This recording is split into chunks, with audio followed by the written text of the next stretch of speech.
Salut l'équipe, on y est, la saison NBA a commencé. Et là, alors qu'on a à peine eu le temps d'évaluer les forces en présence, j'ai déjà remarqué que vous vouliez du mouvement. Pourquoi ? Eh bien parce que je vous ai présenté mes 6 sujets, comme à mon habitude, sur le canal Instagram dimanche dernier, et les votes ont parlé. Vous vouliez que je trouve une nouvelle destination pour Brandon Ingram. Bon, comme vous avez pu le voir sur le visuel, c'était quand même hyper chaud, ça s'est joué à peine quelques voix près. Alors si la prochaine fois vous voulez participer au choix du sujet, vous savez quoi faire. Rejoignez-moi au plus vite sur le canal Instagram, les infos sont dans la descro. Mais revenons à nos moutons, et comme vous le savez, les transferts en cours de saison font partie intégrante de la NBA qu'on kiffe. Chaque année, au moins 50% des joueurs, j'ai l'impression, sont cités dans des rumeurs de trade à un moment ou à un autre. C'est bien pour ces raisons que Brandon Ingram, en ce moment, doit bien avoir les oreilles qui sifflent. Pour pas mal de raisons cohérentes que j'expliquerai juste après, beaucoup déjà le voient très vite quitter la Nouvelle-Orléans. Alors quelle peut être la prochaine destination pour BI ? Eh bien c'est exactement ce que l'on va voir aujourd'hui.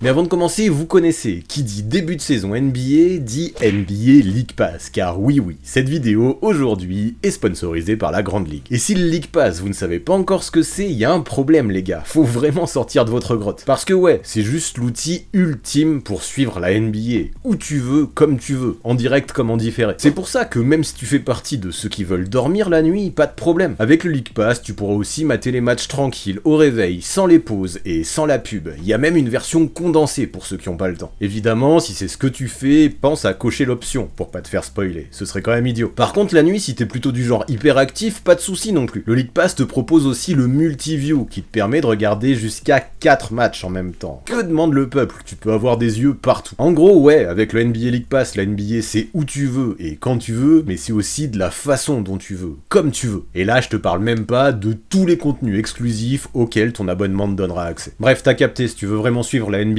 cette saison, le NBA League Pass sera ton meilleur ami, le genre de truc dont tu peux plus te passer une fois que t'y as goûté. Voilà plus de 10 ans que je le prends chaque année, et chaque année c'est de mieux en mieux, je vois même pas comment pourrait être ma vie sans aujourd'hui. Et tu sais quoi, si t'es étudiant et que t'as pas un budget expansible, la NBA a également pensé à toi. Avec le Student Discount, t'auras juste à prouver ton statut d'étudiant et hop, t'auras moins 40% de réduction sur tout abonnement mensuel sur 12 mois. Y a plus d'excuses mon pote. Alors si tu veux t'abonner au NBA League Pass tout en soutenant mes projets, je te file un lien. Clique dessus et je te remercierai jamais assez. Et fais-moi confiance, si tu aimes la NBA, tu vas vraiment kiffer. You can trust me. Mais maintenant, passons aux choses sérieuses, et vous l'avez capté. En ce moment, en ce début de saison, Brandon Ingram se retrouve vraiment au centre des rumeurs. Son avenir chez les New Orleans Pelicans se montre ainsi de plus en plus incertain. Alors qu'il entame la dernière année de son contrat à 36 millions la saison, l'ailier n'a pas trouvé d'accord avec ses dirigeants pour une prolongation. Et le truc, c'est que cette impasse n'est pas anodine. Elle reflète une problématique profonde entre le joueur et sa franchise, qui pourrait bien précipiter son départ dans les mois à venir. Et de toute évidence, le premier point à prendre en compte, c'est que Ingram semble vouloir un contrat maximum. Les Pelicans, de leur côté, ne semblent pas enclins à lui accorder ce deal, notamment en raison de sa saison passée en demi-teinte. Et je peux les comprendre, bien que talentueux, l'ancien All-Star traîne derrière lui des soucis récurrents de blessures qui nuisent énormément à sa régularité, et quand l'on sait que les Pels n'ont jamais payé la luxury tax de leur histoire, eux qui actuellement flirtent avec cette limite, il est facile de penser que les dirigeants vont plutôt chercher à alléger leur masse salariale plutôt que de l'alourdir un peu plus. D'autant plus que si vous voulez mon avis, le roster des Pelicans sur le papier a beau être hyper qualitatif, je trouve qu'il manque un petit peu d'équilibre. L'arrivée de Dejounte Murray cet été, même s'il vient de se blesser à la main, a changé la donne, et en cumulant sa présence avec celle de Zion Williamson, celle de CJ McCollum et celle de Brandon Ingram, donc, on se rend compte que ça en fait pas mal des joueurs qui ont besoin du ballon pour exister. Dans cette configuration, je trouve qu'il devient compliqué d'utiliser Brandon Ingram de façon optimale, surtout quand derrière lui, des joueurs comme Herb Jones ou Trey Murphy semblent beaucoup mieux fitter avec le reste du roster. Ils apportent une jeunesse et une polyvalence qui, selon moi, sont davantage en cohérence avec les plans de la franchise. À mes yeux, c'est avant tout ce problème de complémentarité entre Brandon Ingram et les autres stars de l'effectif qui pousse les Pelicans à envisager de plus en plus un transfert. Et si on ajoute à ça son contrat expirant, un départ désormais semble quasiment inévitable. Mais du coup, pourquoi, dans cette situation, Bryson Graham, le GM de Nola, n'a-t-il pas agi cet été ? Eh bien à mon avis parce que sur le marché, la valeur d'Ingram n'est finalement pas aussi importante que ce qu'il espérerait. Certes, il s'agit d'un joueur capable de scorer plus de 20 points par match les yeux fermés, mais sa tendance à beaucoup porter le ballon, ainsi que ses blessures passées, en font quand même un pari risqué pour les franchises qui pourraient pourrait être intéressé.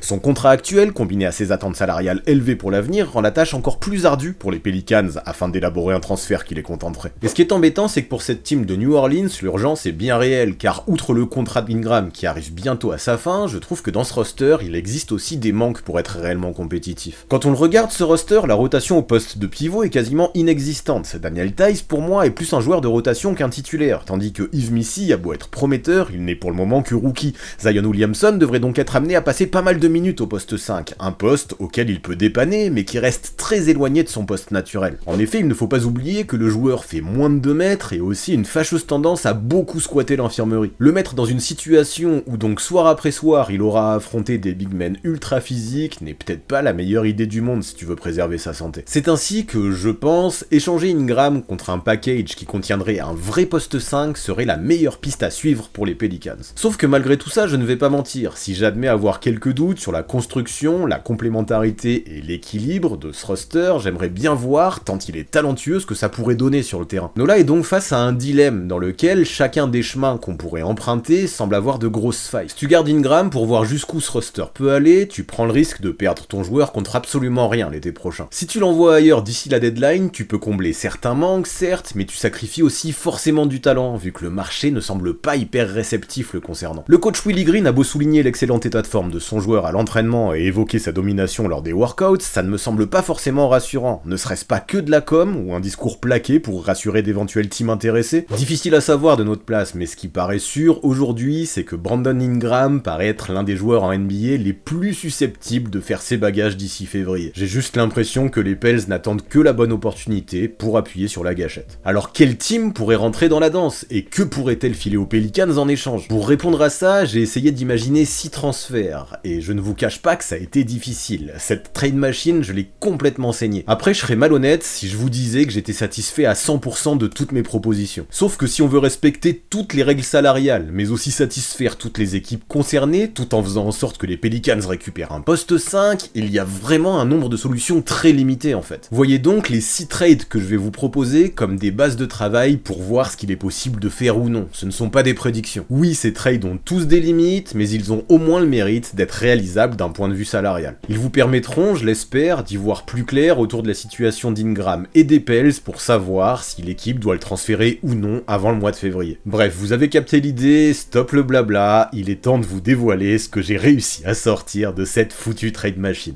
Et du coup, mon transfert numéro 1 enverrait Brandon Ingram vers Charlotte. L'ailier partirait tout seul vers les Hornets, tandis que les Pelicans, eux, accueilleraient Miles Bridges, Nick Richards et un premier tour pour la draft 2027. À savoir, en raison de la présence de Miles Bridges dans le trade, il ne peut pas avoir lieu avant le 15 décembre, ce qui pour moi n'est pas un problème pour cette team des Pels qui a priori, jusqu'à février, n'est pas forcément pressée. Pour Charlotte, l'acquisition d'un joueur du calibre de Brandon Ingram aurait pas mal de sens, je trouve. Et ce n'est pas un hasard si dernièrement, pas mal de rumeurs envoient l'ailier là-bas. Ingram, on l'a dit, c'est un ancien All-Star avec une capacité rare à scorer de partout sur le terrain. Même si sur le papier son profil peut sembler similaire à celui du jeune Brandon Miller, je pense au contraire que les deux joueurs peuvent être complémentaires. Son arrivée pourrait permettre de soulager un petit peu la Melo Ball à la création, chose que Brandon Miller n'est pas encore capable de faire. Et au vu du talent du joueur, l'équipe de Caroline du Nord pourrait enfin se montrer suffisamment armée pour tenter de franchir un cap. Pour moi, il ne manque pas grand chose à ces Hornets sur le papier pour viser le play-in. Peut-être un petit peu plus de réussite, un petit peu plus de chance aussi au niveau des blessures, et peut-être un petit peu plus de talent. Voilà pourquoi Brandon Ingram me paraît être la pièce optimale. Il pourrait également servir de mentor à Brandon Miller, et j'avoue que l'idée me plaît particulièrement. De plus, il existe également un intérêt local. Ingram est originaire de Caroline du Nord, et à la fac, il évoluait à Duke. On sait que c'est un joueur qui marche pas mal à la confiance, pas mal à l'affect, et évoluer à la maison, devant ses proches, pourrait le galvaniser, pour permettre potentiellement à sa nouvelle franchise de franchir un cap donc. Cependant, évidemment, pour les Hornets, cette acquisition aurait un coût. Miles Bridges a beau être totalement imprévisible et largement critiquable pour ses attitudes hors terrain, il reste tout de même un joueur qui peut planter facilement sa vingtaine de points par match. De plus, Nick Richards est un pivot de 26 ans, avec des qualités, et lui aussi pourrait exploser avec plus de responsabilités. Avec ce trade, les Hornets perdraient donc une partie de leur noyau dur, et devraient même se séparer d'un futur pick de draft. Même si à mon avis c'est le prix à payer, pour un joueur du calibre d'Ingram, ce n'est pas non plus un échange à prendre à la légère pour eux. Pour les Pelicans, je trouve ce trade aurait également du sens, et pas besoin de réexpliquer encore une fois tout ce qui cloche à Nola Capella avec la présence d'Ingram. Le remplacer par un poste 4 comme Miles Bridges, avec son style de jeu plus orienté vers la finition que la création, pourrait fluidifier l'attaque aux côtés des joueurs déjà présents, et l'idée me semble cohérente. En effet, Bridges peut être un scoreur solide, qui n'a pas besoin non plus de monopoliser le ballon, et sa présence pourrait rendre l'attaque des Pels plus équilibrée, plus diversifiée. À côté de ça, l'arrivée de Nick Richards pourrait représenter une solution intéressante pour densifier le secteur intérieur. La saison passée, il l'a prouvé, si tu le titularises ou si tu lui donnes de grosses minutes en sortie de banc, il est un joueur qui très vite pourrait se transformer en machine à double-double. Avec un tel trade, les Pels perdent en talent pur, oui, mais en échange, ils s'assurent de recevoir quelques pièces cohérentes en échange d'Ingram. La présence d'un futur pick pourrait également s'avérer précieuse pour reconstruire autour de Zion et de Dejounte Murray si finalement ce transfert pouvait représenter un échec.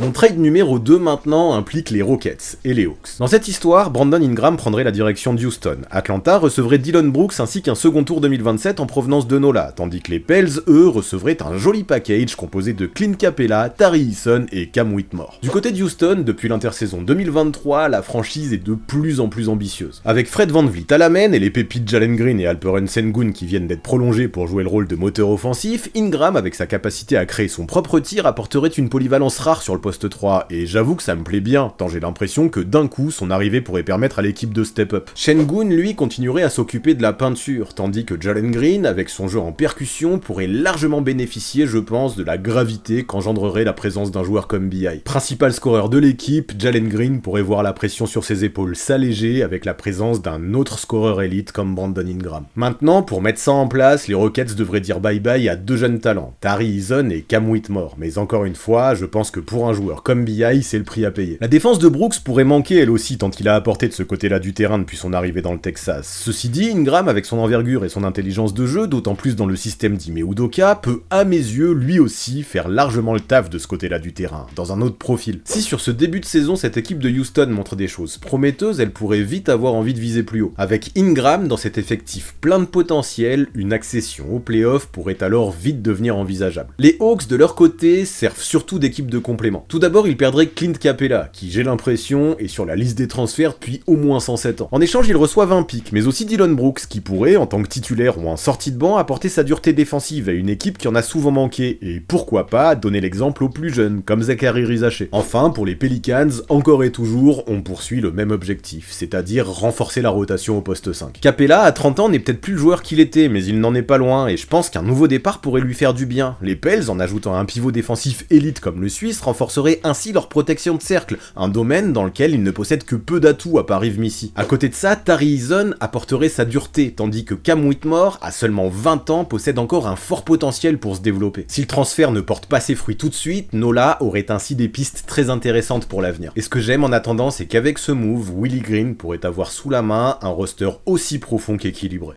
Mon trade numéro 3 implique les Kings, mais aussi les Pistons, qui à leur tour joueraient le rôle d'équipe de complément. Dans ce deal, Sacramento recevrait Brandon Ingram, Détroit recevrait Trey Lyles, Jordan Hawkins ainsi qu'un second tour de draft en provenance des Pels, tandis que Nola accueillerait Isaiah Stewart, Keegan Murray et Kevin Huerter. Du côté de Sacramento, l'idée est claire, il s'agit de créer un Big Four. Formé autour du trio Fox-Sabonis-DeRozan, l'équipe a déjà tout misé sur l'attaque, mais ce trio, aussi talentueux soit-il, manque beaucoup trop de spacing à mon goût. Ingram, qui en carrière shoot à plus de 36% de réussite au périmètre, pourrait apporter un tir extérieur nécessaire. Bien sûr, Mike Brown va sûrement se casser la tête pour établir une hiérarchie avec autant de créateurs spécialistes sur le terrain. Mais ce que j'aime bien, c'est que chacun d'eux semble également capable d'agir en facilitateur. Fox, Sabonis, DeRozan et Ingram sont tous les quatre des joueurs intelligents, et je suis sûr qu'après un temps d'adaptation, ils sauront trouver des solutions pour évoluer ensemble. Maintenant, je m'en rends compte, pour Sacramento, c'est un all-in total sur l'attaque, et pas certain que ça fonctionne. Si ça foire, les Kings pourraient vite se mordre les doigts d'avoir perdu un joueur de 24 ans comme Murray. Cependant, on est toujours dans l'attente que l'équipe confirme sa grosse campagne 2022-2023. Si Mike Brown arrive à faire en sorte que tout clique autour du Big Four, le pari, bien que risqué, pourrait alors clairement porter ses fruits. Chez les Pistons, actuellement, j'ai l'impression qu'on a un gros embouteillage à l'intérieur. Dans cette situation, je ne suis pas sûr que la franchise compte encore énormément sur Isaiah Stewart. Alors si l'envoyer ailleurs permet de recevoir un jeune potentiel comme Jordan Hawkins, un vétéran comme Trey Lyles et un futur second tour de draft, ça vaut sûrement le coup de mettre le nez dans ce deal. Enfin, chez les Pelicans, encore une fois, on équilibre le roster tout en en le rajeunissant. Tout d'abord, Keegan Murray remplacerait Ingram poste pour poste dans le starting 5, mais avec des qualités différentes. À 24 ans, son profil de 3&D semble tout à fait pouvoir s'intégrer dans les schémas de jeu de Willie Green et correspondre aux besoins de l'équipe de New Orleans. Kevin Huerter, s'il retrouve son tir, pourrait lui apporter un spacing nécessaire autour de joueurs comme Zion, comme CJ McCollum ou comme Dejounte Murray. Enfin, Isaiah Stewart, même s'il est plutôt utilisé au poste 4, à Détroit peut complètement occuper une place de pivot dans le dispositif d'un Willie Green habitué au small ball. Même s'il n'est pas un protecteur de cercle pur, il est tout de même un joueur dur,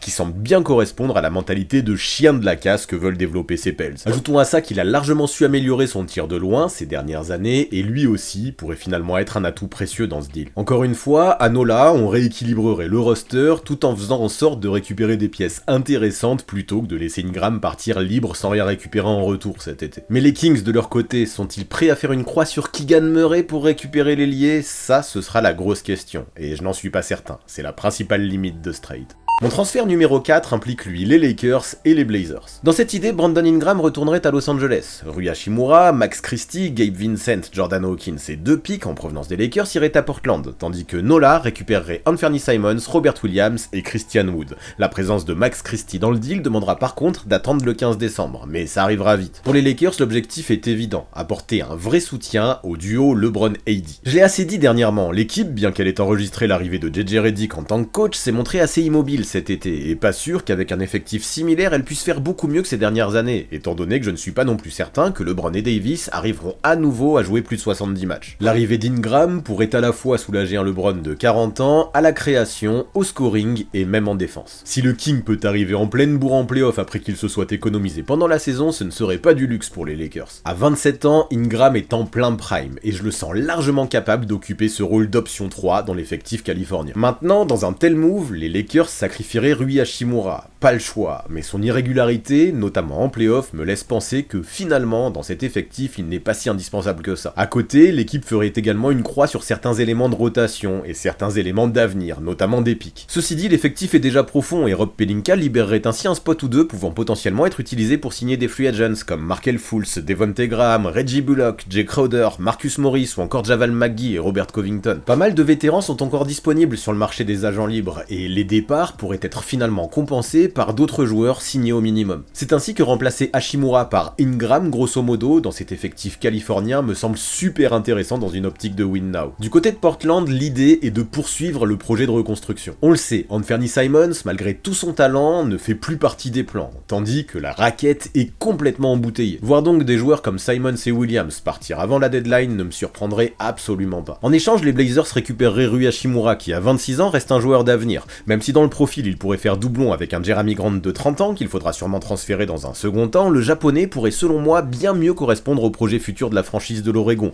en étant associé à d'autres jeunes comme Scoot Henderson, Shaedon Sharpe et Deni Avdija. Jordan Hawkins et les pics récupérés viendraient quant à eux renforcer le projet d'avenir de ces Blazers. Enfin du côté des Pelicans, on va la refaire, c'est toujours la même tambouille. Pour moi, Robert Williams avec sa défense peut totalement correspondre au profil de protecteur de cercle qui manque dans cette équipe. Avec un contrat raisonnable, il paraît pouvoir être une option viable pour l'équilibre de ces Pels. Le seul souci avec lui, c'est les inquiétudes qui existent autour de sa santé. Voilà pourquoi, dans ce deal, j'ajoute aussi Christian Wood, qui lui, dans un profil plus offensif, pourra également jouer quelques minutes au poste 5 à la Nouvelle-Orléans. Mais à côté de ça, le gros coup pour les Pels serait de faire venir Anthony Simons. À 25 ans, il est complètement capable de dynamiser l'attaque en sortie de banc, voire même de concurrencer CJ McCollum pour une place de titulaire. Sa capacité à se créer des tirs et à shooter à longue distance permettrait d'apporter une force de frappe supplémentaire et d'équilibrer une équipe parfois trop dépendante de ses stars. Encore une fois, avec un tel move, les Pels pourraient s'assurer de recevoir de belles pièces en échange d'Ingram, tout en pouvant être compétitifs dès maintenant. Cependant, si en raison de la présence de Jeremy Grant, Rui Hachimura n'intéresse pas les Blazers, ce deal deviendrait alors impossible. Mon trade numéro 5, lui, impliquerait les Warriors et les Blazers, à nouveau dans un rôle de complément. Dans l'histoire, Ingram irait à Golden State en compagnie de Jeremiah Robinson Earl, Andrew Wiggins, Kevon Looney, Jordan Hawkins ainsi qu'un premier tour de draft 2025 débarqueraient à Portland, tandis que les Pels, eux, accueilleraient DeAndre Ayton, Gary Payton II ainsi qu'un second tour de draft. À Golden State, on se débarrasserait enfin d'Andrew Wiggins et de son contrat, qui depuis 2 saisons semble totalement à côté de la plaque, et peine à retrouver son basket. Aujourd'hui, impossible de dire qu'il est une option 2 vraiment viable viable à côté de Stephen Curry. Brandon Ingram paraît bien plus en mesure de faire le taf, notamment à la création, et sa complémentarité avec Jonathan Kuminga semble réelle également. Avec Ingram dans l'équipe, Golden State pourrait enfin combler le manque d'un second initiateur offensif de haut niveau. Ce move permettrait à Curry de respirer, surtout dans les phases sans ballon, tout en offrant à l'équipe un créateur capable d'allumer la défense adverse sur demi-terrain. La masse salariale pourrait vraiment prendre un sacré coup, mais j'imagine bien Ingram s'épanouir dans les systèmes de Kerr. Curry, pour sa fin de carrière, mérite, je trouve, d'avoir à ses côtés un vrai lieutenant de haut niveau, et B.I., dans ce rôle, pourrait vraiment faire le job, je pense. Pour les Blazers, on se séparerait d'abord de DeAndre Ayton, qui depuis son arrivée dans l'Oregon peine à vraiment faire sa place et à convaincre. Avec la draft de Donovan Clingan et la présence de Robert Williams dans le roster, sa présence devient de moins en moins indispensable, surtout que Kevin Looney, lui, en plus de ça, ferait le chemin vers Portland. Dans l'idée, à nouveau, pour les Blazers, serait avant tout de penser au futur, avec l'acquisition de Jordan Hawkins et d'un futur pick. Après, pour être honnête, je ne vois pas pourquoi l'équipe s'encombrerait du contrat d'Andrew Wiggins, mais sait-on jamais. Il reste un joueur de 29 ans qui a du talent plein les mains et qui peut défendre sur plusieurs positions. Si dans l'Oregon, il arrivait à reprendre de la valeur avec un nouveau départ, il pourrait ensuite servir de monnaie d'échange dans l'optique de récupérer de nouveaux assets pour le futur. Enfin, à Nola, évidemment, on obtiendrait DeAndre Ayton, la pièce maîtresse du deal pour les Pelicans. Quoi qu'on dise de lui, il reste un pivot solide qui pourrait résoudre l'une des lacunes majeures de l'équipe depuis plusieurs saisons, la protection du cercle et la gestion de la raquette. Ayton, bien qu'irrégulier, reste un joueur avec un potentiel énorme lorsqu'il est entouré de créateurs de haut niveau. Avec Zion Williamson et CJ McCollum, il pourrait trouver sa place et contribuer défensivement, tout en soulageant Zion d'une partie de la charge qu'il aurait sous les panneaux. En parallèle, l'arrivée de Gary Payton ajouterait un nouveau défenseur élite sur le périmètre qui pourrait, je pense, tout à fait correspondre au moule qu'essaye de construire Willie Green. Maintenant, je dois le dire, ce trade n'est pas mon préféré, notamment parce qu'il engendre énormément de risques financiers pour toutes les équipes concernées. Ceci dit, si celles-ci sont prêtes à prendre ce risque, ce move pourrait potentiellement, je pense, apporter des solutions à toutes ces teams.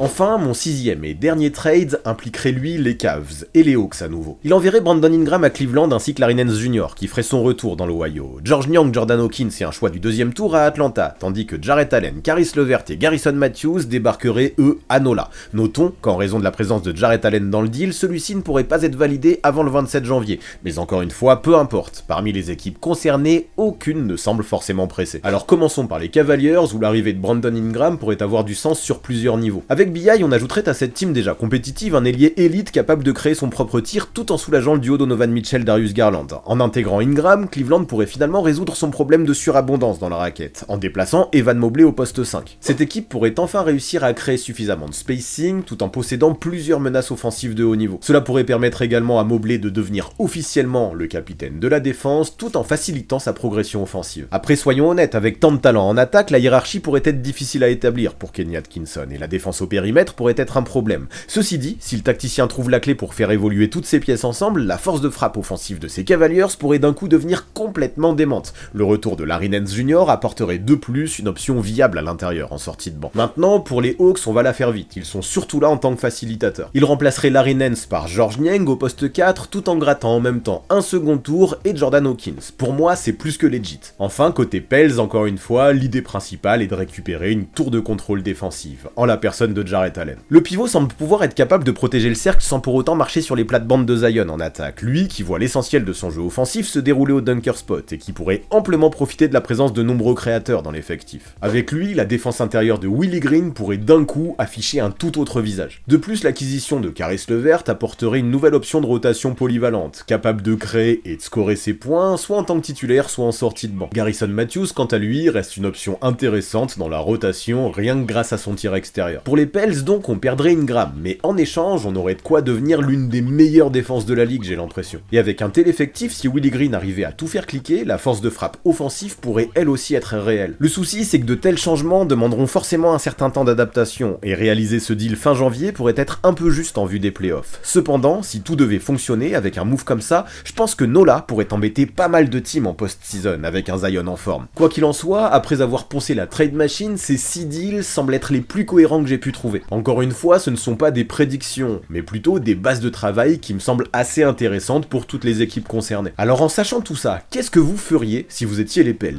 Vous conserveriez Ingram, quitte à prendre le risque de le perdre contre Peanuts l'été prochain, ou alors vous appuieriez sur la gâchette? Et si c'était le cas, quelle est la base de deal qui vous semble la plus intéressante parmi celles que je vous ai proposées? Je vous invite aussi à jeter un œil à la trade machine et à me donner vos meilleures solutions dans les commentaires, il y en a sûrement plein qui m'ont échappé. Alors à vos claviers, j'ai hâte de vous lire, comme d'habitude, je distribue distribuerai des likes à droite ou à gauche aux coms que je trouverai les plus intéressants. Je compte sur vous, et n'oubliez pas, si vous voulez kiffer la NBA, le mieux c'est d'utiliser mon lien en description pour le NBA League Pass.